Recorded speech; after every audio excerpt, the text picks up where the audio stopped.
to this video. In this video, we will be going over how to achieve deliverability and my top 3 tips on how to do that.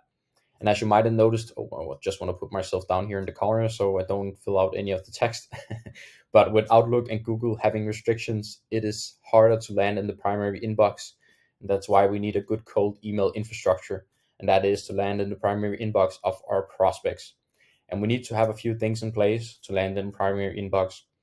And I don't know if you've noticed it even yet, but I saw some of my campaigns dropping from an open rate of 80 to 85 down to 20, 25, which is very, very critical.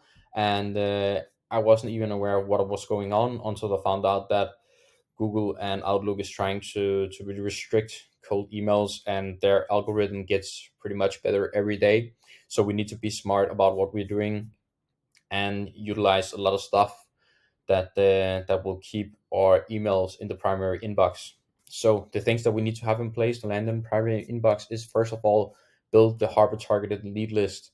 And what I mean by that is you really need to find your ICP, who you want to reach out to, which level at the company are they at. Is it the CEO, or is it the CMO, or is it the director of marketing, or whatever it is it HR? I don't care who it is, but you really just need to find out who it is that you're reaching out to.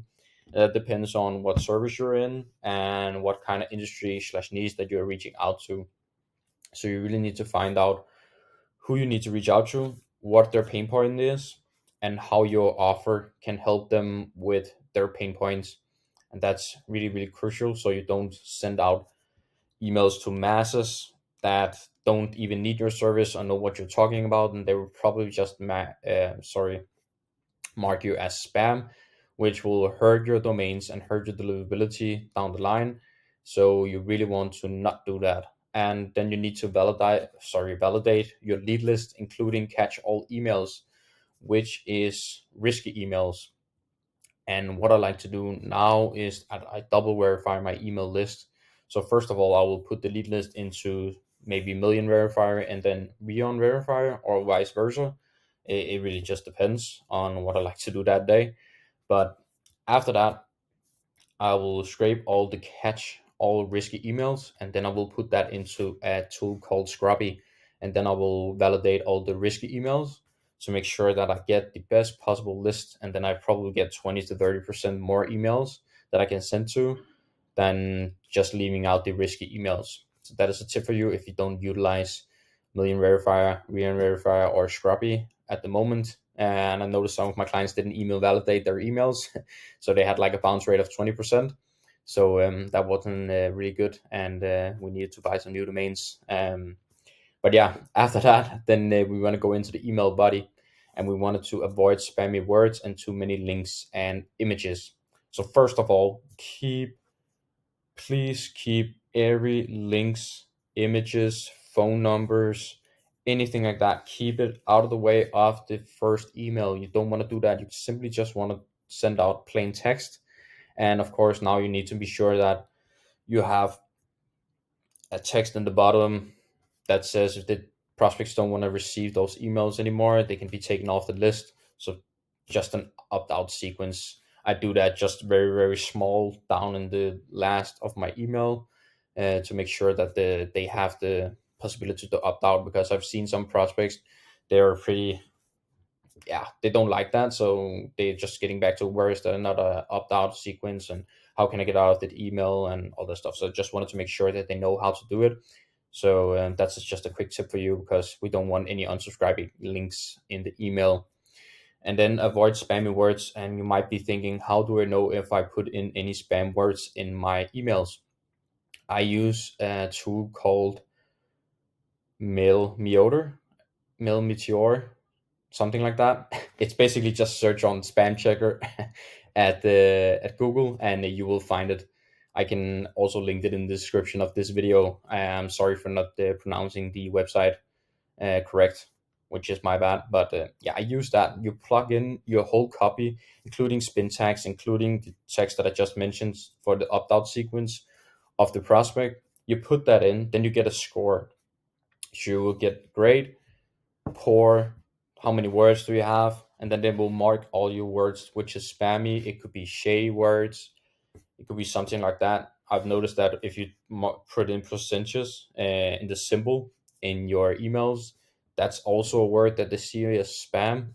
I don't know why it is, but you can find a whole list. I think there is like 300 words that are spam words inside of spam checker. But you really want to make sure that you put in your copy into spam checker and redo the whole copy on and remove, sorry, all the spam words that you have in your copy. After that, when you get a good grade, then you want to put it into mail tester, which is just mail/tester. Send out a test email to the link that they have, and then you can see your score, and you can see if you're marked in any of these spam companies, so source or anything like that, and then you can see how to improve your copy as well. So I want to keep those two in check before sending out any emails. That's a really, really good game changer for you, as well as using as much spin tags as possible. So your email, of course, still makes sense to the prospect. So you don't want to switch up whole line. So it's a completely different offer in the same email. But keep as much spin tags as possible in your cold emails is crucial when it comes to deliverability, because Google and Outlook's algorithms are really trying to find the same patterns in the emails, and then yeah, just switch it up as much as possible using spin tags. And then you need to be relevant to your leads, and I touched on that a little bit before, but you want to make sure that the things that you're writing, you know that your market is in need of your service and your solution, and you know their pain points. You have done your market research, you know exactly what your prospects are struggling with and how to fix it for them. So you don't just try to sell something to them that they don't need. So if you're going into a car shop and try to sell him flowers or anything like that, that doesn't work, because he's coming with his car to get his car repaired. So that's what it just means, to keep it relevant to your leads and make sure that everything in the copy is in place in terms of what I just mentioned with the spam checker and mail tester. So of course, be sure to do that. And then we come down to email deliverability. You need to warm up your domains for at least 14 days. Before I just did 14 days and then started the sequence.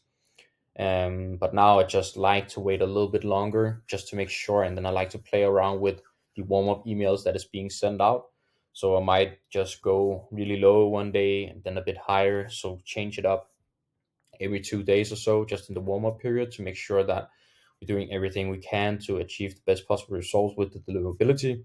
And then I will start a little bit lower with the volume that I'm sending, and then gradually increase it over time, instead of just going into, I know I can send like 30 emails per account or something like that. So then I was just do maybe 10 first, then 12, 14, then maybe go back to 12, then 16. So just change it up a bit and try to do some tricks to help with deliverability.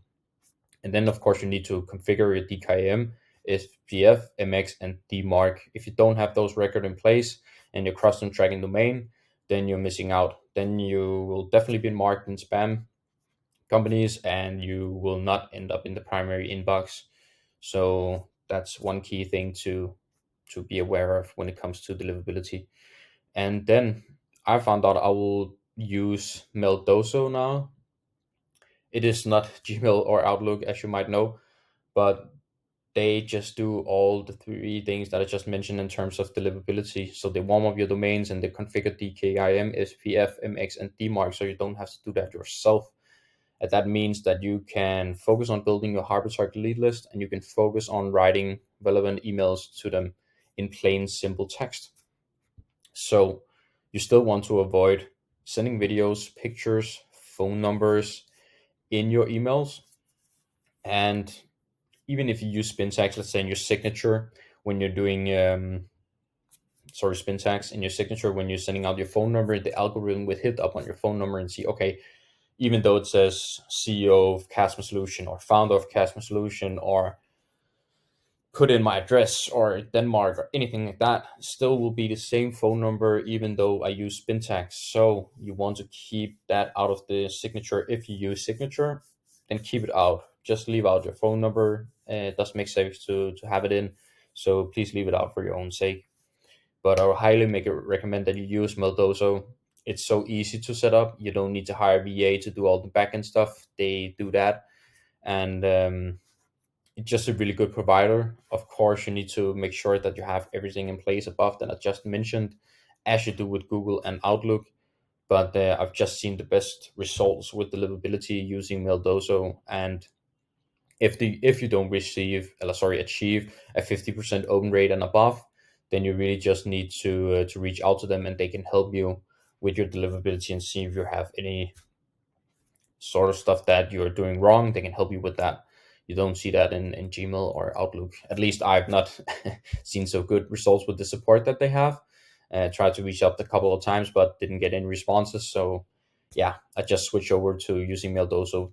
The best possible results to look up, probably utilizing all three.